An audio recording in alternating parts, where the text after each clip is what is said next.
నేను మీ శ్రీనివాస్ భక్తి మార్గానికి స్వాగతం. ఇక్కడ కనిపిస్తున్నటువంటి ఈ అమ్మవారు వచ్చేసి కాండ్రకోట నూకలమ్మ తల్లి.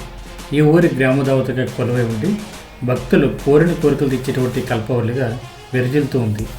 ఇక్కడ అమ్మవారు అయితే స్వయంభూగా వెలిసినటువంటి తల్లి. ఇది ఎక్కడ ఉందంటే మనకి కాకినాడ జిల్లా పెద్దాపురం మండలం, పెద్దాపురం నుండి సుమారుగా మనకి 10 కిలోమీటర్ల దూరంలో ఉంది. కాండ్రకోట నూకలమ్మ తల్లి అంటే స్వయంభూగా వెలిసినటువంటి అమ్మవారి యొక్క విగ్రహం మనకి కనిపిస్తున్నటువంటి పెద్ద విగ్రహానికి పక్కనే రైట్ సైడ్ అయితే కనిపిస్తుంటుందండి. అసలైనటువంటి విగ్రహం చిన్నగా ఒక పీఠం మీద కొలువై ఉండి భక్తులకైతే దర్శనం ఇవ్వడం జరుగుతూ ఉంటుంది. పూర్వకాలం ఈ ప్రాంతాన్ని కిమ్మురుడు అనేటువంటి రాక్షసుడు పాలించడం వల్ల ఆ రాక్షసుని వధించిన తర్వాత అమ్మవారు ఇదే ప్రాంతంలో కొలువై ఉండి భక్తులకైతే దర్శనం ఇవ్వడం జరుగుతుంటుంది.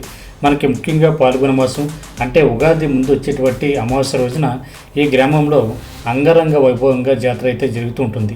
సుమారుగా 45 రోజుల పాటు జాతర అయితే ఉంటుంది.